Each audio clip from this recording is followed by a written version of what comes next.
Jadi ya gitu, yang namanya agama tuh patokannya ya yang disebut udah ijma, udah sepakat perihal qat'i yang udah nggak bisa dirubah, hukum dari Al-Quran, dari hadis, dari ijma ulama ya seperti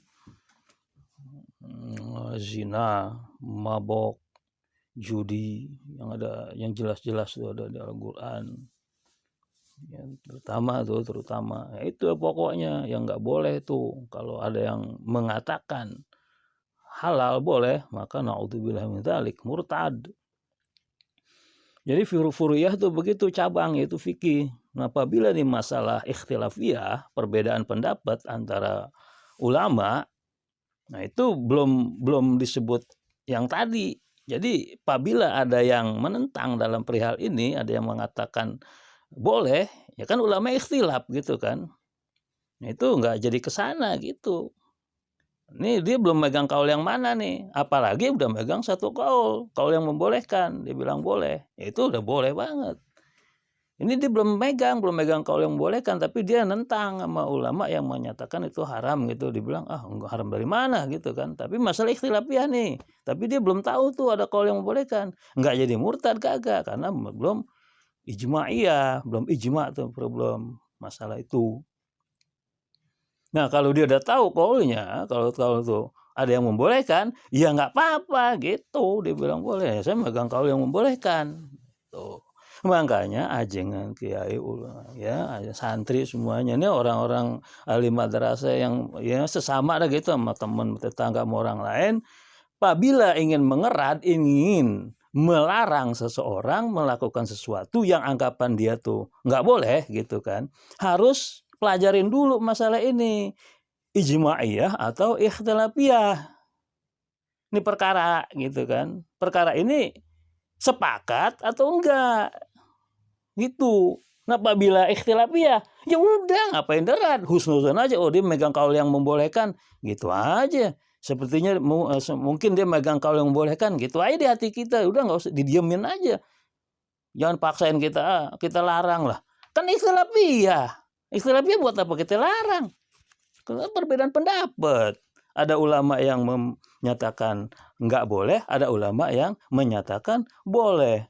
Nah kalau kita terus kita erat, ya sama aja gimana, sama aja bohong, sama aja gimana kita bagaikan kita menasehati, kita ngerat orang yang keras kepala. Orang keras kepala jangankan kita jabarkan Al-Quran, hadis ijma, ya jangankan kita jabarkan kitab-kitab ulama, sampai kita jabarkan nih dalam agama yang kesono nih, Injil asli, Taurat asli, kita jabarkan kalau memang kita punya, tetap ya bulat aja, keras kepala aja, udah nentang apa, nolak aja, begitu. Kan ulama bilang al-balid la yufiduhu tatwil wa in tuliyat alaihi tauratu wal injil. Orang yang keras kepala tinggalin udah, diemin, nggak usah diterusin tuh nasihat, nggak usah diterusin tuh ngerat. Kenapa? Percuma katanya. Walaupun Anda menjabarkan terus tuh, setelah Al-Quran Anda jabarkan Taurat, Anda jabarkan Injil gitu yang asli gitu kan, keras kepalaan udah. Kebagikan begitu gitu. Nah kenapa? Ya udah punya kaul, kaulnya ada. Saya kan punya kaul, nggak ini kaul saya boleh. Ngapain kita terus keras kita erat gitu? Yang ada ya usul-usulan aja, udah punya kaul yang lain.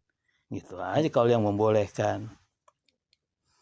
Ini mulai dari begitu loh, furu'iyah. Jadi kita gimana ya? Nah pria-pria sekarang nih, ya Afwan, Hadroh tuh bisa dibilang ikhtilafiyah bukan ulama sekarang nih.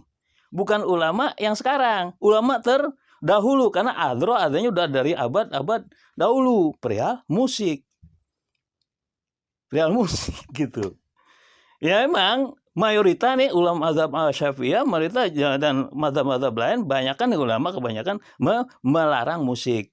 Tapi ada sebagian ulama menyatakan boleh-boleh aja mendengarkan musik gitu.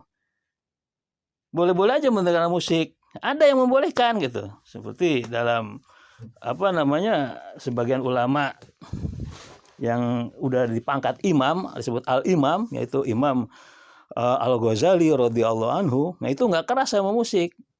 Iya, di kitabnya tuh ada menyatakan musik ya bisa bahwa nggak menjadikan haram, karena perihal haram tuh melarang itu yang haram itu membebankan seseorang.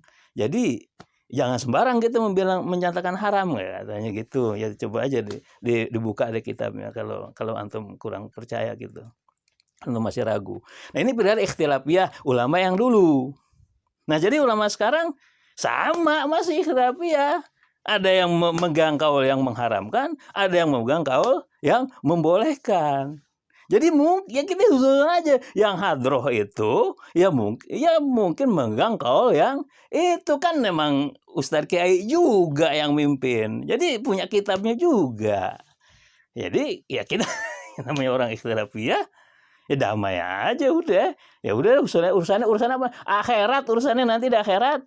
Dunia ya udah kita masing-masing dah. Amaluna amalukum qauluna qaulukum kayak gitu. Kaul ana kaul ene kaul ente udah masing-masing. Nah kita jabatan tangan biasa lebaran. Jangan gara-gara begitu kita gimana ya?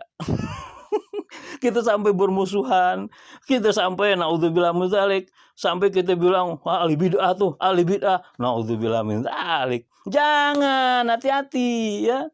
Kalau ada ulama mutakhirin, Syekhuna Syabdugi rahimahullahu taala, hati-hati bidah-bidah ke orang, hati-hati bidah-bidah ke orang lain. Takutnya apa? Berbalik ke diri sendiri. Naudzubillah min dzalik. Gitu. Jadi mengenai bidah-bidah itu yang dimurka sama Nabi, lihat tuh kita Bugyatul Murtasyidin. Itu bidah itikadiyah, partai-partai itu yang akidahnya udah menentang dari akidah al-Asy'ariyah. Ya, menyatakan Allah berjisim, partai Mujassimah, Khawarij, Rafidhah yang begitu-begitu. Ada dari baginda Islam berpecah 73 golongan. 72 ke neraka, 1 surga. Ma'ana was habiyah itu ya ini yang bersama Rasulullah SAW, yaitu disebut ahli sunnah wal jamaah. Nah itu selain ahli sunnah wal jamaah tuh bid'atun dolalah tuh, ahli mubtadi'atun dolalah, mubtadi'atun mudilun dolun mudilun, yaitu ahli bid'ah dolalah tuh yang begitu. Nah itu yang wajib kita murkain tuh, yang wajib kita jauhin. Jangan kita toleransi, jangan kita mengucap salam aja nggak boleh memang begitu. Yang jabatan tangan aja nggak boleh memang gitu. Man sopaha li sohibi bid'atin faqad hadamal islama watan. Barang siapa berjabatan tangan dengan ahli bidah, maka orang itu telah menghancurkan Islam sedikit demi sedikit. Pegang tambang dia bendul-bendul sebendul naudzubillah min dzalik. Hati-hati kalau memang begitu. Ya, yang selain ahli sunnah wal jamaah, kita nggak ada tuh dalam agama nih toleransi nih, ketetanggaan, ucap salam lebaran, kita ngucap selamat Idul Fitri. Jangan. Selain itu,